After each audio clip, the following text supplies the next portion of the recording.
Welcome to Why Is This Good, a podcast by the Naples Writers Workshop. I'm Christine, and I'm here with John. Hey, John. Hello. Okay, it's my turn. I picked a story called Button Button. And now that I'm reading that again, I'm like, why is it called that? It's Button Button, comma, Button. Button Button by Richard Matheson. Button. Who's got the button? Button Button. Is that from something? Yeah, I don't know what it's from. I should know. Button Button, who's got the button? I just remember this as a thing that people said. Maybe it's like a game show from the 80s or something. No, it's like a kid's game. I never played it. I never was aware of the rules of the game. All I know is that phrase was a thing that was said when I was a kid. I'm trying to look up when this was written. 1970, it appeared in issue of Oh, Playboy in wow. June 1970. Good guess, Christine. I was like, it sounds like the 70s. Okay. I had to look it up because, well, maybe we'll get into that.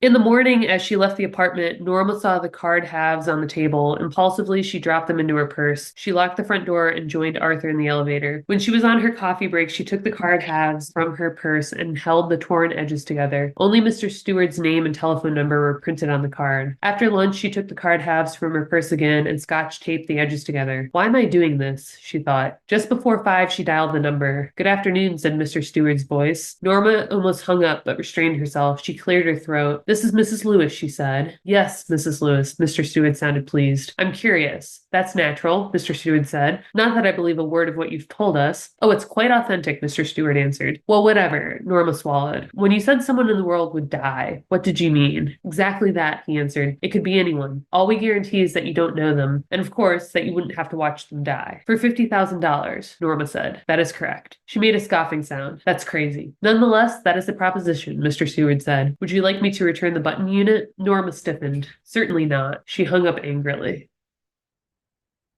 I think I found this just on a list, Googling madly for Yeah. short stories, and whatever list I came across, there was a couple others that piqued my interest, and I think I'll return to them. But anyway, this one reminded me almost immediately of the one that we read pretty recently, where it's sci-fi, the couple's watching their son on TV with like the helmet on, and it's like zapping him. You talking about Harrison Bergeron? Yeah, that guy. Okay. They're like it's like sending like little signals to make everyone dumber and Oh, uglier. it's zapping the Yeah, guy, not the yeah. person on TV. I was thinking of, But doesn't it remind you of that? Like the tone? It's very similar. oh, a little bit. Yeah. This reminded me when I read it, I was like, feels like a Twilight Zone episode. Yes. So I And then it looked up, says, yeah. he wrote Twilight Zone episodes. Yes. Yeah, so like 1970, it was published literally in 1970, like we just discussed, but like it feels very of that time and like that sensibility and like what people were hoping for from these kinds of stories, where it's just a really interesting kind of sci-fi premise. They're almost always like really dark, and it lets you just like explore this one at least. You're exploring just the worst of human, I don't know, tendencies. It's like, are we inherently good or evil? Like when no one's looking, like would we do these things to benefit Yeah. ourselves? Yeah, so that makes so much sense that it's also a Twilight Zone episode.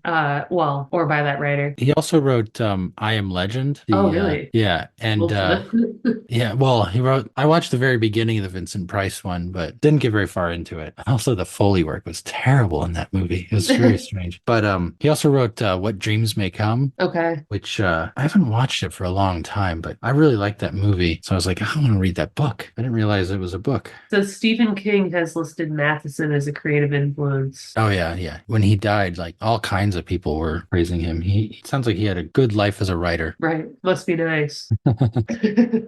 It also reminded me like of There Will Come Soft Rains, just like that tone. Yes. Yeah, that was Bradbury. Yeah. Right. But I feel like there's something about like sci-fi of a certain time period where it all felt this way. Kind of like cold and distant, like the narrative. I don't know what I'm just trying to describe. It had that like kind of Hemingway-ish style, Yeah. like the Vonnegut style, very austere, if you will, Yeah. where there wasn't a lot of fluff to it. It was just like, Mm-mm. here it is. Yeah. So what I wrote, and I didn't read this section, but this is the first paragraph of the story. It says the package was lying by the front door, a cube-shaped carpet sealed with tape, their name and address printed by hand. Mr. and Mrs. Arthur Lewis, 217 East 37th Street, New York, New York, 10016. Norma picked it up, unlocked the door, and went into the apartment. It was just getting dark. That's the first paragraph. And I love how it just like starts and it tells you so much. We spend a lot of time with the address, but like aside from that, it starts where it needs to start, that this box, this cube with a button arrives. And then we learn so much about them. We know that they're a couple, that they live in New York City in an apartment, and that Norma is the next section. She's putting dinner on. So they feel like this kind of like quintessential, like almost a 1950s housewife couple, but like Well, done in she's working, 1950. which Yeah, is she's part of working the, now. So it's they 1970. both have to work, Yeah. they need more money. Yes, but it seems at least traditional for the time,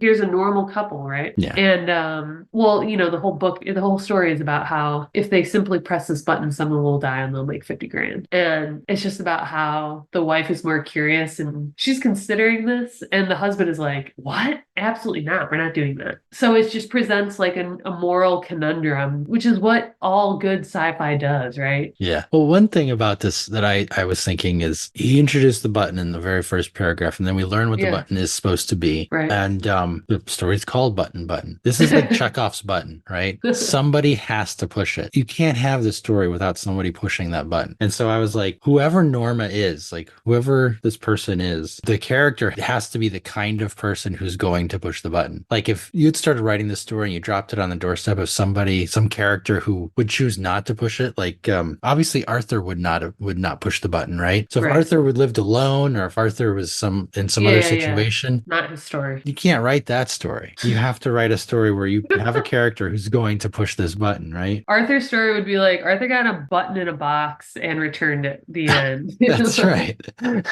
And like it could potentially raise some of the similar questions, like Not in a satisfying way. what a weird quandary, like the philosophical questions you could ask about that, all kinds of like stuff. Right. But in order to have a story, he's got to push the button. Somebody Yeah. has to push it. So, and by the end, she pushes it. Yeah, she pushes it, which you have to expect that's going to happen. The first part of the story sets up this button. The whole story has this tension of what happens when you push the button. So we have to find that out. That is a driving force of the story. The questions they've raised in their conversations, like how could we possibly do this and all that kind of stuff, that's like the tension. That's part of the discussion. But as far as the story goes, we have to see what's going to happen when we push that button, which means the ending can't just be pushing the button. The ending has to have some further kind of added element. Needs a twist. It needs something more than just they pushed the button, someone died, and they got $50,000. It has to be subverted. That's the inevitable thing is they push the button. The surprising thing is how it plays out, right? Yeah. And you're jumping like to my takeaway, which is like that this is, I think, one of the cleanest examples of a surprising but inevitable ending. Oh, yes. Yes. It's just one of the cleanest examples, and probably one that I'll reference from here on out, where it's short enough. This is what I mean by surprising but inevitable. Well, we talk about it all the time, and we haven't invented this, but like sometimes it's hard to like convince someone that this is like what we're talking about, that a twist ending is not surprising but inevitable, but a surprising but inevitable ending can still be satisfying. Like you said, we read this and we know someone is pressing the button. We know that means that someone will likely die. It's all in the first paragraph, and we're still reading it because we're like, well, that in and of itself is going to be exciting, whether or not it's satisfying, right? We're like, oh, what's going to happen? And then to give it away, she pushes the button and her husband dies. And she's like, hold up, I know him. And the guy's like, no, you don't. Like, how well do you know anyone? Is what he says. And that's the surprising bit, right? So it's not surprising that she presses the button. It's surprising that her husband dies. It's inevitable that she would press the button. It's inevitable that someone would die. And it's only surprising like who specifically might die and kind of, the moral implications of this like whole premise play out. And then I thought what was unique about this, the other interesting thing is like $50,000 doesn't fall out of the sky. It doesn't get dropped on her doorstep. He has like a what's it called? Like a double indemnity clause or something in his life insurance policy for $25,000. So like he gets like literally hit by a train or a bus or something, and she's like, oh God, here's my 50 grand. My husband's dead. Like, well, she pushed the button and he got pushed onto the tracks. Jostling crowd, a lot of pushing and shoving. So there's kind of like a almost like a causative connection there. Pushing. They're both pushing. Yeah. So I don't know, short and it's sweet, and it's a good example, not just of surprising but inevitable, but like it gets into it so quickly, like you know what the story's about, and by the end it delivers. It doesn't take you on this like winding, boring. It doesn't take forever to develop. It tells you there's a button in a box, and the salesman shows up within that first little section and says, "Yeah, if you press it, you get 50 grand, and someone dies." Like it's just right there off the bat. There's none of this like clearing of the throat or like setting up the premise. It just kind of gets in.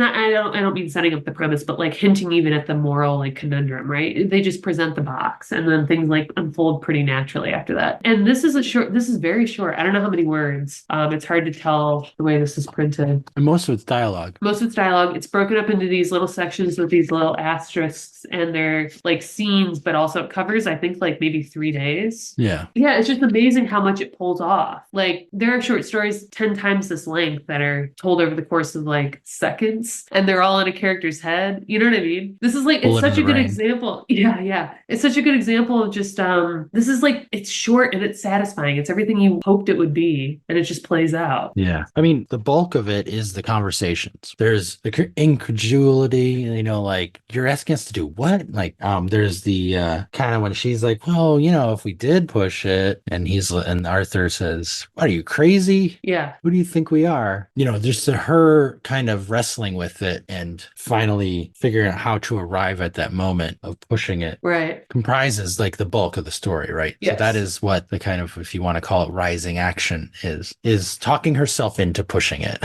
Right. Basically. And the section that I read is like kind of where she kind of like decides to take the story in its own direction, right? Like when the button arrives and she and Arthur talk about it, he rips up the business card, they return the button, and it's done. Yeah, he makes that call. He makes that call. She's kind of like, ugh. But then she decides in that moment, like you could argue that's the moment she decides to push it, to like fish the scraps of the business card out of the trash. She's like, that's when we know that she's gonna get there. We're not sure how, but I knew when he ripped it up and threw it away that like there was still a way for her to get in touch with this man, and that she probably would do that, you know? He only ripped it once. Yes. Yeah. Oh God, you'll never find this. I would have like eaten it and like, Norma? Yeah. I know you. Yeah. Scheming bitch. Okay, so she like takes it to work, and I love the line too where she's like, probably like my favorite line of the whole thing, why am I doing this, she thought. I love that, like, because it says so much. She knows why she's doing it. She's almost like fooling herself throughout, which I really like. I don't know, I loved it. And it could be something about like killing someone for 50 grand, or it could be something like even with like much lower stakes, and you're still gonna have these two types of characters, one that's like just from a gut place, no, and then one like Norma who's like, well, but it might be worth it. I'd be curious what your thoughts are. When I was reading about the story, because I was interested in the author. Like I said, he wrote a couple of things that are familiar in Twilight Zone episodes and stuff, but they actually produced this story for like a movie and some other things. But when they made it for the reboot of the Twilight Zone in the 80s, but he hated it. He helped write the teleplay, but then he took his name off of it because he didn't like the way they changed the ending. So this ending has her husband gets killed, and Mr. Stewart says, well, how well did you really know him? Like, did you really know him? Whereas the Twilight Zone ending, if I have this right, it was something like they push the button, they get the money, and then the guy takes the button back and says something like, all right, I'm going to give this button to someone you don't know. And you're supposed to take the implication that you're probably going to die. Yeah. They're going to push the button and you're going to die. Yeah. Yeah. Like you trust yourself with the decision, but not anyone else. Yeah. So yeah, there's something to be said that, but he hated that ending. Like I said, he took his name off of the teleplay, and like he didn't want to be associated with it. I like this ending better, but it does have a kind of a twist to it as well. Well, that just like kind of maybe makes the difference between, can you turn this short story into a full episode, or do you need a little more, you know? Like, could you really string Norma's decision along for a 30-minute episode, or would you need there to be something that happens after this? But it just is asking the next probable question, which is how, like, what if you were Arthur? What if this is told from Arthur's perspective? You find out your neighbor got the box. Like, he knows his wife got it. He doesn't think he's on the hook at all. He doesn't think that he would be the one that would die either, because they know each other. Yeah. I don't know. I would get why this Richard Matheson would be like, no, you ruined the source material. But it is like kind of a natural progression of the story. Because it's the dynamics between the two of them that is the heart of the story, right? Yeah. If you introduce other, like Mr. Stewart is kind of just like a whatever, but it's the two of them and it's their fight over whether or not to throw it away. And like she secretly goes back and gets it. Like he doesn't know. And he's like, why do you keep bringing this up? Like we talked about this. So it makes sense that he has to play a part in the ending in that way, right? Right. Yeah, I don't know. This is, like I said, it's just the perfect example in my mind in recent memory of surprising but inevitable because it's plot based. Yeah. There's a lot going on in Norma's head, but it's so brief that it's mostly about what she does and why. But it's more what is she gonna do? What is she gonna? Well, you know what she's gonna do. Like he said, this is Yeah. Chekhov's button. If she doesn't push it, what the hell are we reading? Yeah. So you know she's gonna press it, but it's still surprising. I think it's still satisfying. Like when I like finished the end, I was like, my only like quandary at the end there was like it said okay, so she destroys the box after she realizes what's happened. She gets the call that her husband's dead. She remembers the insurance policy. It's not like the money's shown up yet, but she's just piecing this together. And so she gets all pissed off, like destroys the box, and then the phone rings and it's Mr. Stewart. And she's like, you said I wouldn't know the one that died. And he says, my dear lady, do you really think you knew your husband? And my thought was like, my only problem with it was like, why is he calling? He has to call, right? It's for the He story. has to call just for that line. Yeah. You know what I mean? Like that was my only kind of, so when I read it, I wasn't like, I didn't love how that part was like kind of engineered. I would have almost liked that like instead like he knocked on the door with the cash in his hand or something. Like why is he calling versus like delivering it? I don't know. Yeah, he could be a representative of the insurance company. Like, here's your Yeah, payout. exactly. Like something like that. Cause like I felt like he was calling just to be like, haha.